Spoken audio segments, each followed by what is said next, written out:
Hello everyone, good morning. কেমন আছো সবাই? আশা করছি তোমরা সবাই খুব ভালো আছো ও সুস্থ আছো। মাম্পির আরেকটি নতুন ব্লগে তোমাদের অনেক স্বাগত জানাই। আই হোপ তোমাদের আজকের ব্লগটি ভালো লাগবে।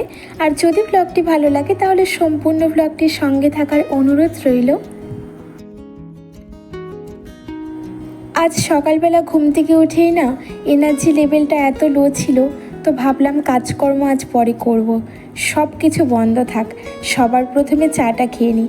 তাই সকাল সকাল কিচেনে এসে নিজের জন্য 1 কাপ চা বানিয়েছি, সঙ্গে 3খানা টোস্ট নিয়েছি।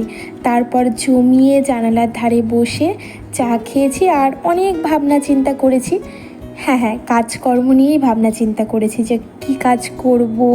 আসলে আমি কি কাজ করি না করি এই ভাবনা চিন্তাগুলো কিন্তু আমার আগের দিন রাত্রিবেলায় থাকে। পরের দিন কি রান্না করব, কোন কাজটা করা যাবে। আসলে ডাস্টিং ক্লিনিংয়ের কাজগুলো তো আমার প্রত্যেক দিনই কিছু না কিছু থাকে। একলা মানুষ একা হাতে সব দিক তো সামাল দেওয়া যায় না। তাই ভাগ ভাগ করে পাট করে গুছিয়ে প্ল্যান করেই কাজগুলো করতে হয় আমাকে।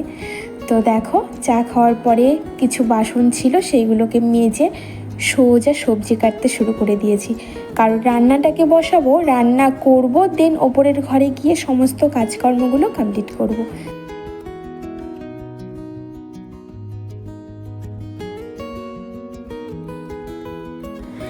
আজকে রান্না করব কুঁদরি ভাজা করব আলু দিয়ে, পেঁয়াজ দিয়ে আর বেশি করে কাঁচা লঙ্কা দিয়ে ঝাল ঝাল করে, একটু নরম নরম করে। আর সঙ্গে লাউ শাক ভাজা করব, আর লাউয়ের যে ডাঁটাগুলো আছে ওটা দিয়ে আলু দিয়ে টমেটো দিয়ে কাতলা মাছের ঝোল করব। তো দেখো, সমস্ত সবজিগুলো ভালো করে ধুয়ে নিলাম, আর শাকটাকে তো আমি ভালো চুবড়ে চুবড়ে ধুয়ে নিলাম, নইলে না বালু থাকে জানো তো, আর সেইগুলো কিচকিচ করে খাওয়া যায় না। আর এদিকে মাছটা তো সকালবেলায় আমি বের করে রেখেছিলাম, আর বরফও কেটে গেছে। তারপরে নুন হলুদটা ভালো করে মাখিয়ে নিলাম, নুনটা অ্যাবজর্ব হোক মাছের মধ্যে। ততক্ষণে না আমি ওই শাকটাকে ভাজতে বসাবো।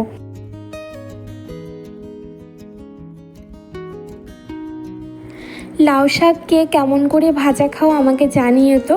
আমি আজকে না লাউ শাক সম্ভবত ভাজা খাই না, তো আজকে এত কচি কচি লাউ শাক দেখে আর লোভটা সামাল করতে পারলাম না।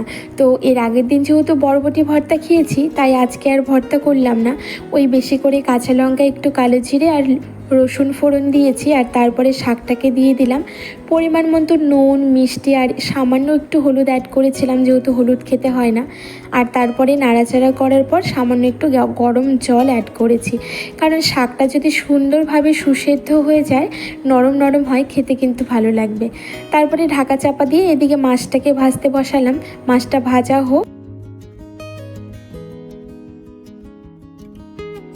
আজকে বেশ কিছু ক্লিনিংয়ের কাজ করব, তার জন্য দেখো আমার ম্যাজিক লিকুইডটা বানিয়ে নিচ্ছি। শেষ হয়ে গেছিলো জানো তো, তাই আবার বানিয়ে নিলাম। কয়দিন থেকে ভাবছিলামই যে কখন বানাবো, তো ভুলেই যাচ্ছিলাম। আজকে ফাইনালি বানালাম। আমার ওইদিকে রান্নাবাড়ি কমপ্লিট হয়ে গেছে। আসলে আজকে খুব তাড়াহুড়ো করে রান্নাটা করেছি, কারণ আজকে না চিমনি সার্ভিসিং করতে এসেছিলো, সেই জন্য সকাল সকাল খুব তাড়াতাড়ি রান্নাটা কমপ্লিট করলাম। আর ওইদিকে কিন্তু সার্ভিসিং করছে চিমনিটা, আর আমি দেখো ডাস্টিংয়ের কাজগুলো করে নিচ্ছি। এই টিভির সামনে যে আমার টিভির নিচে যে ট্রলিটা আছে, যেখানে রাউটারগুলো রাখা থাকে, প্রচণ্ড পরিমাণে নোংরা হয়েছিল, এত ধুলো আর লাইটের পোকা পড়েছিল। কিন্তু গোলু আমাকে কিছুতেই এটা ক্লিন করতে দেবে না। ও বলছিল তো না, তুমি নড়িয়ে দেবে, কিছু একটা সমস্যা হবে, তুমি যেখানেই ক্লিনিংয়ের কাজ করো সেখানেই কিন্তু গড়বড় হয়ে যায়, কিছু তোমাকে করতে হবে না। কিন্তু আজকে যেহেতু ও বাড়িতে ছিল, আমি বললাম ঠিক আছে, তুই একটু ধর, খুলে খুলে দে, আমি পরিষ্কার করে দিই। এত যে নোংরা হয়েছে সে আর চোখে দেখা যাচ্ছিল না। তো ফাইনালি ও ধরলো, আর তারপরে পুরো ট্রলিটাকে ভালো করে ক্লিন করলাম। এদিকে টিভিটাও ভালো করে পরিষ্কার করে নিলাম, আর পুরো ঝুলটা ঝেড়ে নিলাম। আর কৃষ্ণ ঠাকুরের মাথার ওপরে না একটা ময়ূরের পাংখা ছিল, সেটা পড়ে গেছে ক্লিনিং করতে করতে। তারপরে আমার হাজব্যান্ডকে বললাম ওটা একটু সেট করে দাও, তো ওটাকে সেট করে দিল। আর এইখানে যে আমার মানি প্ল্যান্টটা রাখা থাকে, এই পাতাগুলোর ওপরেও প্রচুর ধুলো পড়েছিল, তাই ভালো করে ক্লিন করে মুছিয়ে পরিষ্কার করে নিলাম। আর ওপরটাও একটু ভালো করে পরিষ্কার করছি, পেপারটাকে তুলে আবার পুনরায় পেপারটাকে সেট করলাম। নিচের ঘরে ডাস্টিংয়ের কাজগুলো কমপ্লিট হয়ে গেছে, আর এবারে এসেছি ওপরের ঘরে। ডেস্কটপটার মধ্যে যে কী পরিমাণে ধুলো পড়েছিল বন্ধু, সে আর তোমাদের কি বলি জানো তো।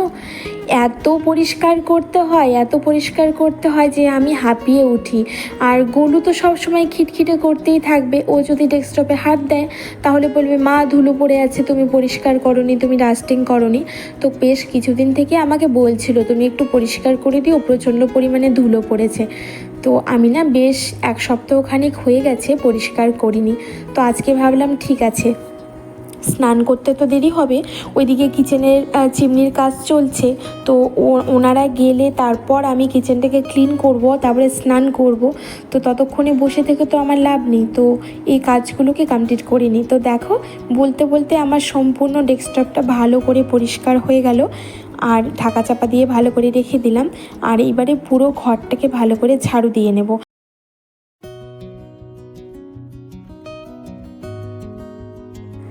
কয়টা দিন হলো বেশ ভালো গরম পড়েছে, আর সূর্যের তাপও কিন্তু প্রচণ্ড পরিমাণে বন্ধু। এই দুপুরবেলার সময় না কখনোই তোমরা ঘরের জানালা দরজাগুলোকে খুলবে না, আটকে দেবে। আর পারলে একটু ভারী পর্দা লাগানোর চেষ্টা করবে জানালাতে, যেন বাইরের সানলাইটটা ঘরের ভিতরে না ঢোকে। নইলে কিন্তু ঘর প্রচণ্ড পরিমাণে গরম হয়ে যাবে, সেই ঘরে থাকা কিন্তু খুব মুশকিল হয়ে যাবে। রৌদ্র যেন এখন এত পরিমাণে হয়, আর গরমটাও যেন এত পরিমাণে, মানুষ ক্লান্ত হয়ে যায়। আগে বোধহয় এত গরম পড়তো না। সবে মাত্র স্নান হলো, এবার খাওয়া দাওয়াটা কমপ্লিট করব, অনেক বেলা হয়ে গেছে। আজকে আবার চিমনিটা সার্ভিসিং করতে এসেছিল, ওই জন্য অনেকটা লেট হয়ে গেল। একবার দেখিয়ে দিই চলো কি রান্না করেছি। আজকে ওই তো কুঞ্জি ভাজা করেছি, দেখো আলু দিয়ে, পেঁয়াজ দিয়ে, বেশি করে লঙ্কা দিয়ে। আর নরম নরম ভাজাটা করেছি। এইরকম ভাজা দিয়ে কিন্তু গরম ভাত এক থালা এমনিতেই শেষ হয়ে যাবে। খুব টেস্টি হয় খেতে, আর খুব ভালো লাগে। আর এই দিকে রয়েছে দেখো শাক ভাজা। শাক ভাজা না গোলু একটু খেয়েছে জানো তো, ওর নাকি খুব খেতে ইচ্ছে করছিল, আমাকে বললো একটু দেবে বাটি করে, তো ওকে দিয়েছিলাম, ও একটু খেয়েছিল। আর এখানে দেখো হাঁড়িতে ভাত রয়েছে, আর এইভাবে ভাত রাখি কারণ পিঁপড়ের অত্যাচার। আর এই যে হলো আমার কাতলা মাছের ঝোল লাউয়ের ডাঁটা দিয়ে। তোমরা খেয়ে দেখো বন্ধু, তোমরা খাও কি না জানি না, তবে লাউ যেটা, সাঁচি লাউ যেটা, সেই সাঁচি লাউয়ের ডগাগুলো, মোটা মোটা ডগাগুলো দিয়ে আলু দিয়ে টমেটো দিয়ে কিন্তু মাছের হালকা পাতলা ঝোল ভীষণ ভালো লাগে খেতে, আমার তো খুব ভালো লাগে। আর এই দেখো আজকে যেহেতু দেরি হয়ে গেছে, তাই না পাতা ছিল কাগজের পাতাতেই আজকে খেয়ে নেব। আর ইচ্ছে করলো না বাসন মাজতে, তো ওই পাতাই বের করে নিয়েছি। তো খাওয়া দাওয়া করে একটু রেস্ট নিয়েছিলাম। আর এখন হলো সন্ধেবেলা, গোলু টিউশন পড়তে চলে গেছে, আমার হাজব্যান্ড ওকে নিয়ে গেছে। আর এখন তো আমার প্রচুর কাজ, চা খাওয়া হয়ে গেছে, এবার চায়ের বাসনগুলোকে ধোবো। তারপরে না একটা খুব সুন্দর রেসিপি করব। দুপুরবেলাতেই ভেবেছিলাম করব, কিন্তু সময় হয়ে ওঠেনি ওই চিমনিটা পরিষ্কারের জন্য। তো আমি সেটাকে ভালো করে ম্যারিনেশন করে রেখেছি, তোমাদের অবশ্যই দেখাবো কি রান্না করব, তোমাদের জন্য সারপ্রাইজ। তো চলো বাসনটা চটপট করে ধুয়ে উপর দিয়ে দিই গামলার মধ্যে, তারপরে রান্নাটা তোমাদের সাথে শেয়ার করব। আমি জানি ম্যারিনেশনের কথা বলেছি, সেটা ভেবে তোমরা ভেবেছো যে নিশ্চয়ই চিকেন মাটন কিছু রান্না করবে। না গো বন্ধু, চিকেন মাটন মাছ মাংস এসব কোনো কিছুই রান্না করব না। আজকে না আমি কাঁচা আমের ভার্মিজ আচার রান্না করব, মানে ট্রাই করব নতুন একটা রেসিপি। আমিও দেখেছি সোশ্যাল মিডিয়াতে, তো ভাবলাম একটু ট্রাই করা যাক। এইভাবে তো কখনো আচার বানিয়ে খাইনি, দেখি কত দূর কী হয়। তবে একটু 19-20 অদল বদল করব নিজের মতো করে, কারণ যেহেতু আমাদের সুগার রয়েছে, তো সেই জন্য খুব একটা মিষ্টি খাওয়া যাবে না। আর এই আচারটাতে কিন্তু প্রচণ্ড পরিমাণে মিষ্টি থাকে। তো দেখো আমগুলোকে, কাঁচা আমগুলোকে ভালো করে গোল গোল করে কেটেছি। আর এই আচারটা কিন্তু এরকম গোল গোল করে কাটলেই দেখতে বেশি ভালো লাগে, খেতেও ভালো লাগে। আমগুলোকে গোল গোল করে কাটার পরে আমি 1.5 কাপ মতো চিনি মাখিয়ে রেখেছিলাম। আর আমটা কাটার আগে কিন্তু ধুয়ে নিয়েছি, তারপর ভালো করে মুছে নিয়েছি। আমি যেহেতু অল্প পরিমাণে বানাবো, মাত্র 3খানা আম, তাই খুব বেশি হাইজিন মেনটেন করে করছি না, কারণ এই তো 3-4 দিনেই শেষ হয়ে যাবে।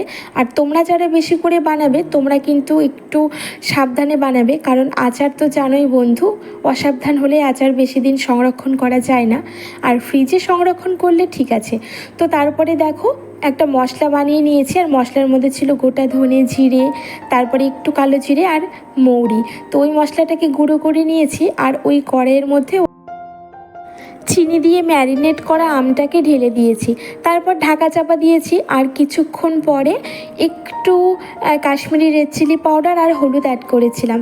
আর তারপরে যখন মাখো মাখো হয়ে গেছে তখন গুঁড়ো মশলাটাকে দিয়ে একটুখানি স্ট্যান্ডিং টাইমে রেখেছি, আর এইবারে দেখো নামিয়ে নিলাম। তো এই আচারটাতে যদি আরেকটু মিষ্টি বেশি দিতাম তাহলে কিন্তু আমগুলো একদম স্বচ্ছ হয়ে যেত আর একদম গোটা গোটা থাকতো।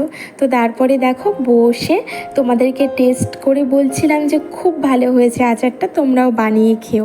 আর আমি একটুখানি টেস্ট করেছি, যদিও পুরোপুরি ঠান্ডা হয়নি। তবে চলো বন্ধু, আজ আসি, কাল আবার দেখা হবে নতুন ভিডিওর সঙ্গে। তোমরা খুব ভালো থেকো, সুস্থ থেকো, আর সব সময় হ্যাপি থেকো, আর আমার পাশে থেকো। টাটা।